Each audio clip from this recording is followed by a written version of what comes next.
The last trip to Gull Point. Every summer for nearly 15 years, the same 6 men took the same fishing trip. No wives, no children, no work calls. Just old friends, cheap beer, terrible jokes, and the ocean. They called it Gull Point Weekend, named after the narrow stretch of rocky coastline off Maine where they rented a small motorboat every July. It had started after college when they were young men with sunburned shoulders and impossible dreams. Somehow, despite marriages, layoffs, divorces, gray hair, and funerals, the tradition survived. Until the year it didn't. The morning began perfectly. The harbor smelled of salt and diesel fuel as the men loaded coolers, bait buckets, and fishing rods onto the boat Maribel, a weathered 22-foot vessel with peeling white paint and a stubborn engine that coughed before starting. Eddie Morales arrived last, carrying coffee for everyone.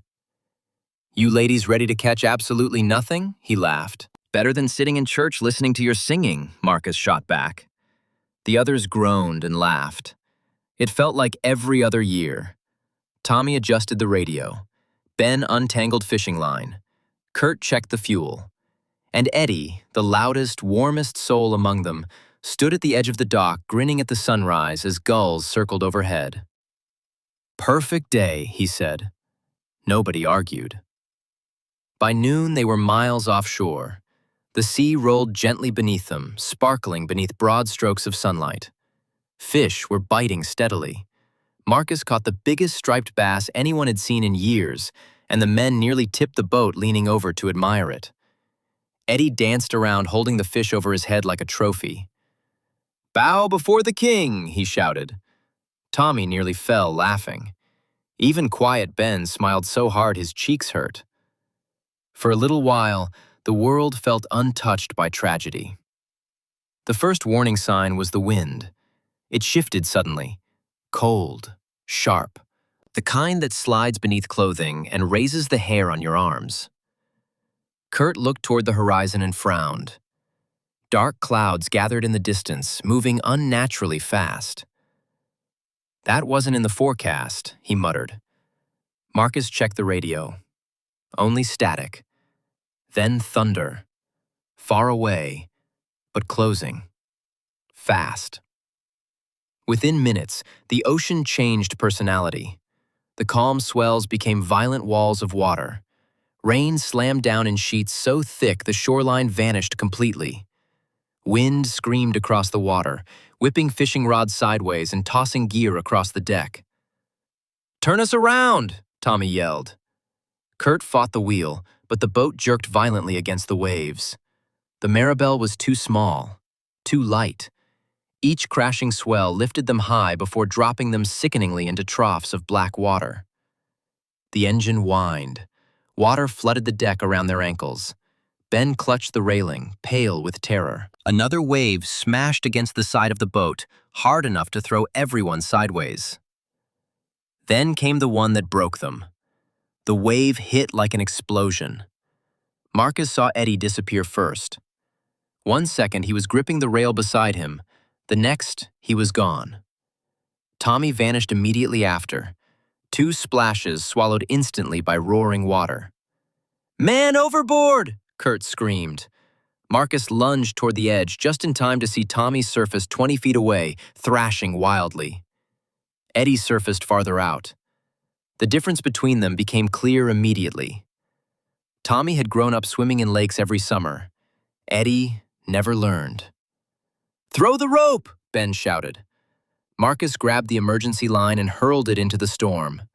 Tommy fought through the waves with desperate strength, disappearing beneath the water before surfacing again closer to the boat. "Eddie!" he screamed. Eddie's face emerged briefly through rain and foam. Terrified, confused, he clawed at the water instead of moving with it. A massive wave rolled over him. When he surfaced again, he was farther away. Marcus would remember that look for the rest of his life. Pure panic. The realization that nobody could reach him in time.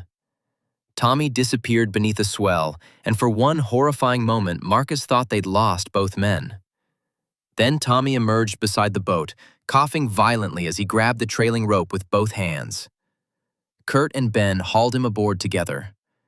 Tommy collapsed onto the deck, vomiting seawater. "Eddie!" he screamed again. The men searched frantically through rain and chaos. Nothing. Only monstrous waves. Only darkness. Only the storm. The Coast Guard searched for 2 days. They found Eddie's life jacket still sealed beneath his seat. Unused. His body washed ashore 3 weeks later near a rocky inlet 30 miles north. Marcus had to identify him. He never truly recovered from it. None of them did. The following summer, Gull Point weekend came and went without a word. Nobody called. Nobody suggested fishing. The silence between the friends became another form of grief. Eventually, Tommy invited everyone to Eddie's grave on the anniversary of the storm.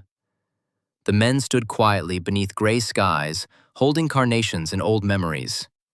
Tommy cried openly. Kurt stared at the ground. Ben brought a 6-pack of Eddie's favorite cheap beer and left one unopened beside the headstone. Marcus finally spoke. "I keep hearing him laugh." Nobody answered because they all heard it too. Years passed. The men still met once every July, but never on a boat. Instead, they gathered on shore near Gull Point with folding chairs and coffee, watching distant fishing vessels move across the water. Sometimes they talked about Eddie. Sometimes they couldn't. But always, at some point, the conversation would fade when someone looked toward the ocean, toward the place where joy had turned into horror in a matter of minutes. The sea still sparkled beautifully in sunlight. Gulls still circled overhead. Fish still leapt from the water. To everyone else, it looked peaceful. But to the 5 men on the shore, the ocean no longer sounded like freedom. It sounded like a voice that had taken their friend and never apologized. If you enjoyed this short story, please subscribe to our channel. Thank you.